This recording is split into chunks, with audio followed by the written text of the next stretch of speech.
At nananatili pa rin pong lubog sa baha ang ilang bayan sa Bataan at mahigit 50 pamilya na ang apektado. Meron pa ang barangay kung saan lagpas tao po ang tubig. May ulat on the spot si Oscar Oida. Oscar? Yes, Pia, tama ka dyan. Kung kahapon ay umaabot lamang sa 30 ang naitalang apektadong barangay dito sa lalawigan ng Bataan, ngayon umaabot na sa mahigit 50 ang barangay na naapektuhan ng pagbaha dito sa Bataan mula pa kahapon.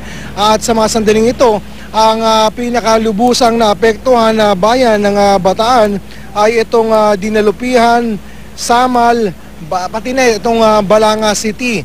At dito sa kinilalagyan natin sa Dinalupihan, isa ito sa mga kinukonsiderang pinaka-badly hit ng malakas na pag-agos ng tubig. At sa mga sandaling ito nga ay marami pa ring barangay dito ang lubog sa baha tulad na lamang ng barangay Layak. Diyan sa may daang bago medyo mataas pa rin po ang tubig. Ganon din sa may Padre Dandan kung saan ay talang hanggang tuhod pa rin ang baha. Nagkasira-sira naman ang mga bahay sa may barangay San Ramon, maging dyan sa may barangay Saging. Bukod sa mga kalsada ay nasira rin yung mga paaralan dito sa may Saging at dahilan nga parang hindi makapagklase ang mga estudyante dito. At sa tansya ng kapitanan ng barangay ay baka raw abutin pa Pia next week bago makapasok yung kanilang mga estudyante. Samantalang sa mga sandaling ito ay marami pa ring lugar na walang kuryente. Bagay na naiintindihan naman ng mga residente. Mangyari nga, Pia, marami pang lugar dito ang lubog sa baha at medyo delikado nga naman kung ibabalik na ang kuryente sa kanilang lugar. Mula kahapon, Pia, nang tumila ang ulan kagabi, hanggang sa mga sandaling ito ay hindi pa naman bumubuhos ang malakas na ulan, bagamat kani-kani lamang ay nagkaroon ng pag-ambon dito sa kinilalagyan natin. Pia? Oscar, linawin ko lang yung mga eskwelahan, sabi mo nasira, pero hanggang ngayon ba may tubig pa rin dun sa mga eskwelahan?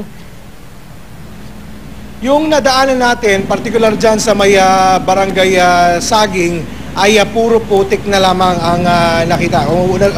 Humupa na yung baha dyan sa lugar na yan, pero punong-puno ng putik etong mga loob ng paaralan.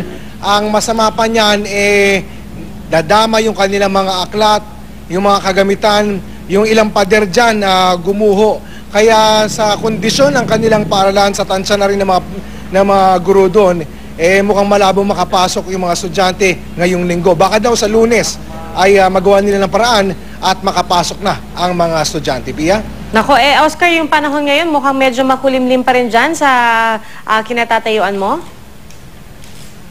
Yes, kulimlim pa rin Pia, pero ang kinatutuwa ng mga residente dito, mula kagabi, hindi pa bumubuhos yung malakas na ulan tulad nung naranasan nila nung linggo ng gabi hanggang nung kinabukasan.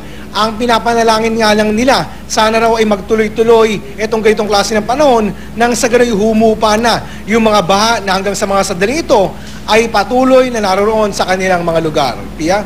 Maraming salamat, Oscar Oida.